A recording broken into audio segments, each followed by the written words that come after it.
ఈయనకి ఎంత పిచ్చితనం ఉన్నది, మామూలు పిచ్చితనం కాదు ఇది. రాజేష్ గారిది. అన్న ప్లీజ్ దయచేసి ఒక మెసేజ్, ప్రభాస్ అన్న యుద్ధంలో పాల్గొనే ప్రతి జవానికి బుల్లెట్ ప్రూఫ్ జాకెట్ అయ్యే ఖర్చు పెట్టుకుంటా అని ఒక మెసేజ్ వైరల్ అవుతుంది. అలా పెట్టే ఖర్చు ఈ రెండు రాష్ట్రాల్లో ఉండే జనానికి వాడేందుకు ఇస్తాడు ఆ బుల్లెట్ ప్రూఫ్గా సంబంధించి? వానికైనా బలుపా గులగుల పెడతానే మన దగ్గర ఉన్న పైసలు? బుల్లెట్ ప్రూఫ్ తోటి ఎన్ని చేపిస్తాడా? ఎన్ని కోట్లు కావాలి? ఈ పిచ్చి మెసేజ్ను సర్క్యులేట్ చేసి మన వాళ్ళు ఆనందం పొందుతాను. ఎవడు బుల్లెట్ ప్రూఫ్ సంబంధించి జాకెట్లు కొనిస్తానలే. ఇది ఒకటి ఫేక్ వైరల్ చేస్తాను, దీన్ని ఫేక్ వార్త, ఇది ఫేక్ న్యూస్. ఏది? ప్రభాస్ ఆట, యాక్టర్ ప్రభాస్ ఆట ప్రతి జవానికి బుల్లెట్ ప్రూఫ్ సంబంధించిన ఇవి జాకెట్లు ఇస్తా అన్నాడట.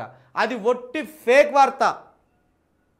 వీళ్ళకి దమ్ముంటే ఒక పని చేయముర్రి, జవాన్లు కాపాడుకోవాల్సింది ప్రభుత్వాలు, వాళ్ళకి ఏది ఇవ్వాల్సిన ప్రభుత్వాలు ఇవ్వాలి. ఈ సామాన్యులకి ఇల్లు కట్టియమని రాదు. ప్రభాసు బాహుబలి సినిమా 1800 కోట్ల రూపాయలు వసూలు చేసింది. 1800 కోట్ల రూపాయల నుండి ఒక 100 కోట్లు పక్కకు తీసి మళ్ళీ వాని పేద ఫ్యాన్స్ ఉంటారు కదా, ఫ్యాన్స్ పేదోళ్ళు ఉన్నారు కదా, ఇండ్లు లేని వాళ్ళు ఉన్నారు. ప్రతి హీరో ఆ ఫ్యాన్స్ అని చెప్పుకొని మురిచిపోయే వాళ్ళకి ఇండ్లు లేకుంటున్నారు. వాళ్ళకి ఇండ్లు కట్టియమన్నారు వీళ్ళని. చూద్దాం ఎంతమంది ఫ్యాన్స్కి ఎంతమంది ఈ యాక్టర్స్ ఇండ్లు కట్టించిండ్రు. వీళ్ళ జేబులకేలే కదా కొట్టేసింది. వాడిని ఫ్లాప్ సినిమా చూస్తారు, వాడిని ఇటు సినిమా చూస్తారు. అసలు వాడు ఏడితే వీడే ఏడుతాడు. జానీ అనే సినిమా ఫ్లాప్ అయినందుకు నేను బాధపడ్డానే. అప్పుడు నేను చిన్నపిల్లగానే, 19 సంవత్సరాలు ఎంతో ఉన్నా.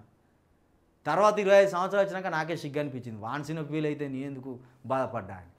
ఈరోజు వాడిని విమర్శిస్తా అంటే మళ్ళీ వాళ్ళే నన్ను విమర్శించే స్థాయికి వచ్చింది. ఒకప్పుడు చిరంజీవికి నేను చాలా పెద్ద ఫ్యాన్ని, అంత పిచ్చితనం ఉండే. బాబాసాహెబ్ అంబేద్కర్ గారిని చదువుకున్నాక నా ఆలోచన మొత్తం మారిపోయింది. అసలు ఇండస్ట్రీలో మన బీసీఎస్సీ డైరెక్టర్లు లేరు, హీరోలు లేరు, నిర్మాతలు లేరు, ఎవరు లేరు. అక్కడ మన ప్రస్థానమే లేనప్పుడు, అక్కడ మన సంబంధించిన ఉనికే లేనప్పుడు అక్కడ మనం పైసలు ఎందుకు ఖర్చు పెట్టాలి? నిజంగానే మన హీరోలు ఉన్నారు 10 మంది అన్నప్పుడు, వాడు ఏమైనా మంచి సినిమా చూసినప్పుడు మన టికెట్ కొనుక్కొని పోయి చూస్తే బాగుండు. మన హీరోలే లేకపోయా మనం ఎందుకు సినిమాలు చూడాలి?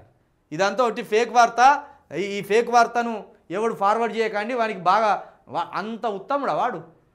అంత ఉత్తముడైతే వాళ్ళ పేద ఫ్యాన్స్ని పిలిచి వాళ్ళ ఇండ్లు కట్టిమని చెప్పుర్రి.